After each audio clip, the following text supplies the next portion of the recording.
Good morning, good afternoon, good evening, wherever you are, whenever you're able to join us for this recording. My name is Dave Sleet. I'm Managing Director of A&A Psychological Accreditation, and I'm joined by Siobhan Crosby, our CEO. Siobhan, thank you for joining us. How are you this afternoon? Well, I'm alive and well, and in disbelief that in 2 years, we've done so much. 2 years seems such a short period of time, especially considering we've had COVID in the middle of that. I'm just blown away by how much we've done in 24 months. So I'm really happy to be here, really looking forward to what we're going to do today. I'm really looking forward to being able to express more of what APA does, why we do it, and help people really understand the essence behind APA, our aims, but what we're also doing to help everybody else around us in relation to what we want to achieve. And that's really what this conversation is all about, isn't it? We really want to kind of focus in this conversation on the Benevolent Fund, why we have a Benevolent Fund, how that came to be, and what, as an organisation, we're hoping to achieve with having a fund. Not just the fact that it's there, but the reasons behind it as well. So, for those that don't know, or maybe those have got an idea but not some of the detail, let's give people a bit of the background to why the Benevolent Fund was so important to APA right from the very beginning, because this isn't something that's just come about, is it? No, we wanted this because my own personal experience, and this is partly what APA's about, is understanding the personal experience of different professionals, and by understanding that, we make changes to adapt to make the world a better place for us all, really. And giving a little bit of my own history and why I wanted the Benevolent Fund and why I believe it's so important was the fact that I'd been in private practice for coming up to 2 decades. I've always done incredibly well, thankfully. I must do something right in the therapy room because it has always gone well for me personally. Now, unfortunately for me, in 2018, and being consistently self-employed and not having somebody there to shoulder the expenses if anything happened to me, I was diagnosed with colon cancer, which I continued working up until April 2018. That resulted in the 19th of April having major surgery. So I lost 12 foot of my colon, and that effectively meant that I couldn't work. And I couldn't work for a long time. It ended up where I think from literally pretty much the April right through to December, I wasn't working anywhere near what I would have done before then. Now, yes, I had savings, but I was going through those savings, as you can imagine, renting out a room, plus personal expenditure. It's a lot of money per month, around about, I would say my expenditure is around about the £2,000 mark every single month. Going from having the money to cover that to literally no income at all was the hardest thing I've been through in such a long period of time. It's also worth mentioning because you were renting out rooms, your room, but you also had other practitioners that were using that space, and their business could very potentially have been impacted if you weren't able to maintain your business framework. Absolutely. So as I was running through my savings to keep everything going and making sure, and you're absolutely right, people depend on me for that particular space. So making sure that that continued to be paid, and more importantly as well, knowing that I'd go back to it at some point and not wanting to lose it. So between the two, it was really important to keep up paying the bills. Now, unfortunately, I didn't get any help from any organisations out there, including the membership that I've been attached to for a long period of time. There is nothing in place for people like me. So it did mean applying for benefits, which I hadn't done in so long that I had no idea of the systems. That result, and unfortunately, when you're really ill as well, the stress involved in that is absolutely horrendous. And things have changed a lot in the 20 plus years since I've ever needed any kind of help from the council or the government, because I don't really understand what's changed, but I think it's very monetary based. So when you're assessed for things and you're assessed for help, the way you are treated, depending on who you meet, and I speak for myself, I met somebody whilst on 35 tablets a day, whilst in a majorly difficult physical situation myself, and certainly not at my most assertive under any circumstances. I met the most awful people that talked to me as if I never paid taxes, talked to me as if I was deceiving them about having cancer despite the evidence. It was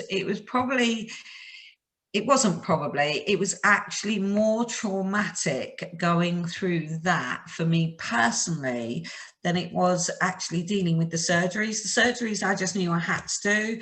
I trusted my consultant, I got on with it, but actually being treated by people in the way I was treated at that time really did affect me, you know. And for me, knowing that my own money was beginning to run out over a period of time was very difficult to acknowledge and absorb. You know, I hadn't been dependent on anybody for a long time. Truth be told, if it wasn't for my mother, and credit where credit's due, she helped me out financially enormously. But I oughtn't to have had to be in that position. Yeah, and it's not something that professionals across the sector, from what we've discovered since, are ever really prepared for, unless they've already been through that experience either prior to, or in some cases while they're building their practices. So with all that said, the Benevolent Fund was something that was a clear component of what APA could offer. What, you know, I can remember those early conversations about the development of the organization, the development of a benevolent fund within that. But for the audience watching this, what do you think was the kind of the pinnacle moment for you in understanding that fellow professionals were at risk of the same experience that you were having? Well, to be honest with you, it's hard to pinpoint a very specific moment, but I do remember being incredibly stressed out by my money falling through the floor and knowing that my own vocation offered no support, no help. There was nobody really you could go to and say, I have a financial difficulty and it's a temporary financial difficulty, so can I have some extra assistance? Even emotional support, there was nothing there apart from the fact that, thankfully for me, I am surrounded by amazing peers and they were incredibly supportive during that particular period of time. And obviously that does include yourself, David. I will never not appreciate the support you gave me during that particular period. But financially, there was nothing. So you could ring up the banks, and granted the banks would be quite thoughtful in relation to understanding your circumstances, but in truth, everything still had to be paid, you know. So for me, when I looked back and when I got through that period of time and APA became something that was really developing in the way that we both wanted it to, for me, one of the most important things was knowing that even if we could provide, even if somebody needed £20, £50, that actually we could be an organisation that could help support that person, because I know what it's like to have absolutely nothing coming in. And I know from most people's perspective, they have a perception of what a CEO is. It's almost like that CEO equals A, B, C, D, E, F, and G. And that usually attached to that in some way is affluence. Well, no disrespect, if you're not coming from an affluent background and illness hits you, and we've seen it even in relation to COVID and the excluded, you know, so if your tax records based on the exclusion program that's taken place, when you look at what's happened in relation to COVID and the self-employed, the tax department, HMRC, has gone by all the tax records that were put down in 2019. Now, if you didn't and weren't, if you started a new company in 2019, you got nothing. When I was fortunate even last year that because my private practice had been running for so long, I actually did get help. But because APA's young, we couldn't get help in relation to APA because there wasn't a tax record for 2019. And we've seen the devastation that that's caused. When you hear so many stories of self-employed people being 1 minute affluent, having no ability to work at all. And COVID has really represented this in a majorly destructive way to many self-employed people. They've gone from everything to nothing in the stroke of a decision overnight by the government, which I totally understand, totally appreciate, not really going down that route today, but trying to appreciate the impact of finances and the stress caused. That's actually led to, I don't even want to put a figure on it because I don't have stats to hand, but that's led to people dying. People. That stress factor, isn't it? And for therapeutic professionals who are desperately trying to carry on supporting their own businesses and their own practices, that shadow that looms over has a massive impact on their capacity to provide the best possible service to their clients. So it becomes a vicious circle. And that is never a place for therapeutic professionals to be in. And I can remember the conversation where we signed off the Benevolent Fund and kind of it became part of the company. That sense of relief that for the first time there was going to be that level of support was going to be made available. And while the Benevolent Fund is still growing, and it's very, very, we have to be very clear. The Benevolent Fund is professional funded. It's professionals acknowledging the need to support other professionals and donating to that fund. That fund is not some kind of golden checkbook that we've managed to steal away from the giant when Jack went and got the golden goose. It's something that is building. It's something for the sector to nurture and look after. Do you think that as the impacts of C-19 are now starting to be felt, the trauma responses are now starting to filter into the day-to-day, do you think that the Benevolent Fund is going to be replicated by other organisations? Well, if I'm honest with you, considering, and we will get to this in another part of today, considering we have led the way and seen changes be implemented in relation to some of our own strategies, it wouldn't surprise me if somebody did actually think, hey, it might be a good idea to support our own members and actually provide this. Whether or not they do or don't is another matter. What I'm proud of is that APA is leading the way in that. APA is saying, you know what, we understand what it's like to be self-employed. We understand what it's like to go from earning money to nothing overnight. And let's be honest, COVID has replicated it in an indirect way, in exactly the same way for many people to what I went through in 2018. It is so hard to get to a particular age in your life as a self-employed individual and suddenly have nothing at all coming in. And yet all the expected bills are there. And for me personally, I think if we can help out, even if it's just one person over however long, and it will turn into more, I know that, but just the ability to say to somebody, we can help you, for me means that everything I went through in 2018 is worth it to allow somebody else to know that their own membership will support them. But it's not just about giving them a reduction in their membership costs to tide them over a particular period where we can freeze their membership fee if they run into major difficulties. And that is something that we've done, isn't it? Yes. And it's worth pointing pointing out that as an organisation, when the first set of lockdowns came into operation, we suspended subscriptions. We didn't expect professionals who were still trying to work out how they could work and what work they could do. Bear in mind, this was before the explosion of Zoom.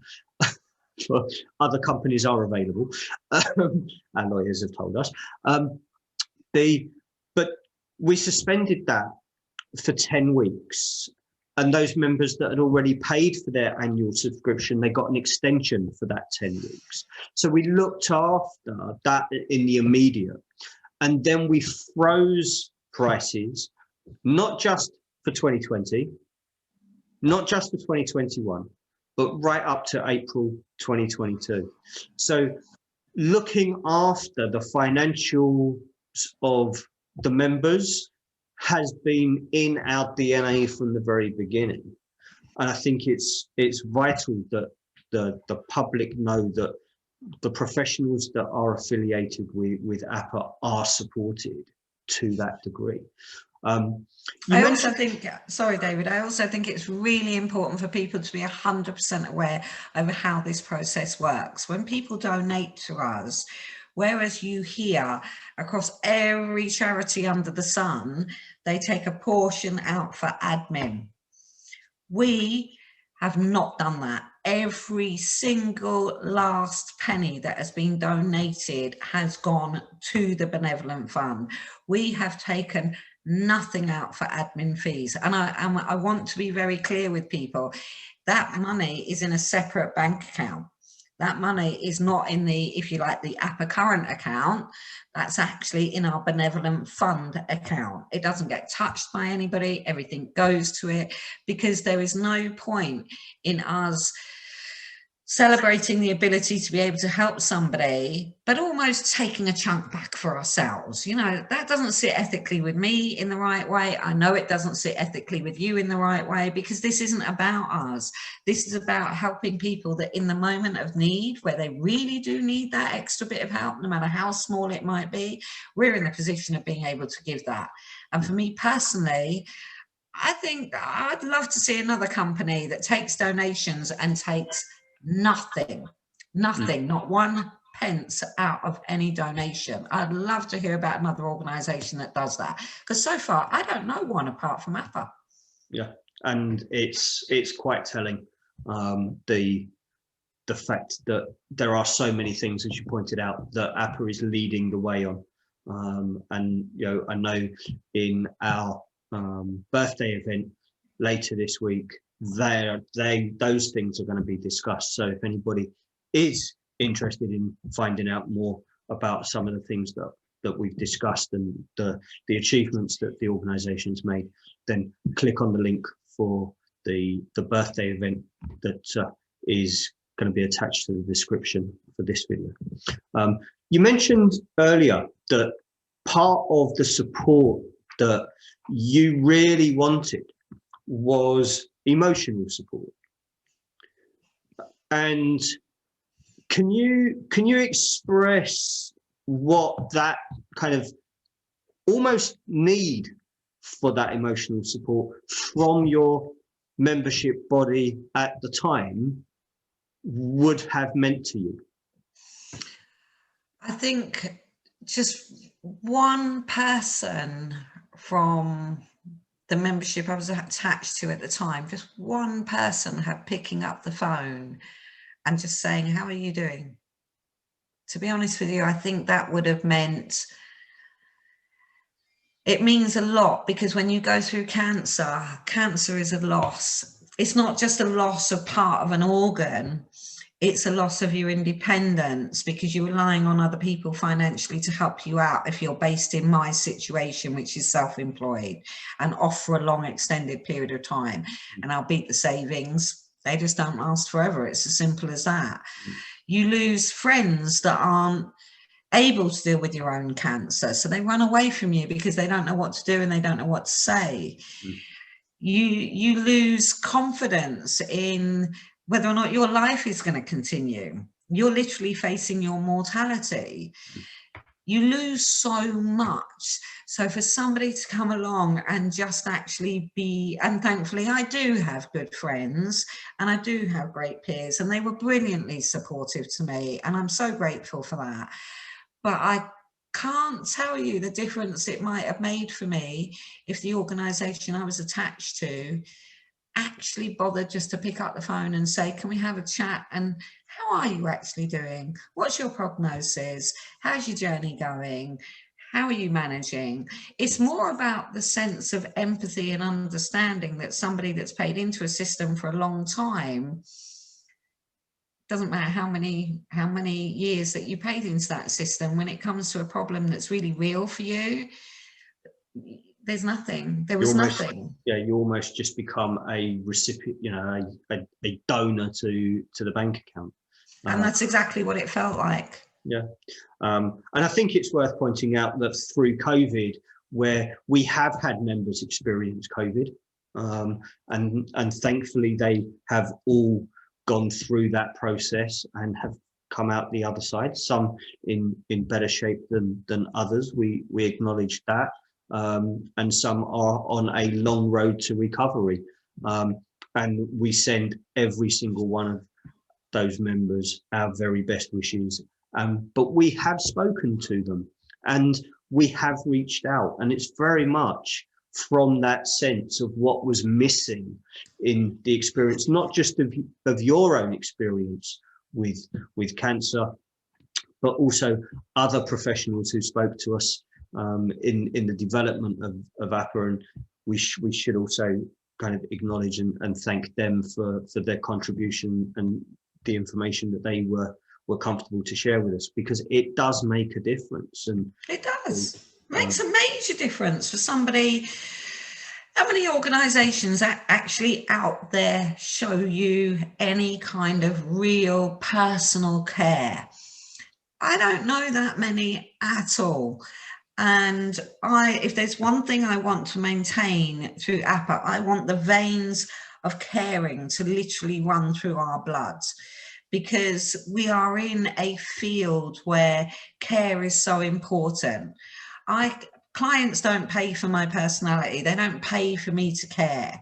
I care about them because that's who I am. That's the work I love doing. That's their achievements that are nothing more than phenomenal, to actually see people change and grow from trauma. And if that doesn't come from a place of caring, clients know it. I couldn't be the kind of person that's a therapist that just I don't even know how you can sit in front of people that are giving you their life in their hands and sharing with you things that sometimes they've never ever shared with another human being ever. And to disregard the level of courage and respect the courage that they're showing, but also the respect that I have for them for being able to want to do that and to change a life. When we change, it's not easy work to change. Nobody says it's easy. So for me personally, I can't imagine sitting in front of anybody and not caring. And that applies to APA too. And that applies to our members, because without them, we don't get where we want to go. So it's teamwork. Yeah. And it's very much the organisation mirroring the very same principles that the professional displays to the client, and making that triad so that the ethical delivery of therapeutic support is at the centre, and the client, the professional, and the voluntary register are all working together to make sure that therapeutic experience is the best that it can be. I want to thank you for your time. I know that we're going to record, or you're actually going to be talking to me later today around one of the projects that we're doing for the Benevolent Fund. So I'm looking forward to that. But for now, thank you so much for sharing your journey and the reasons behind the Benevolent Fund. If anybody would like to donate to the Benevolent Fund and be part of that support for other professionals, then you can do so. And the link to the donate option is going to be attached to this video. You can also donate direct via the website. and the link to that will also be in the video. But for now, for everybody, take care, and we'll see you soon. And Bye. thank you very much, David. Thank you so much.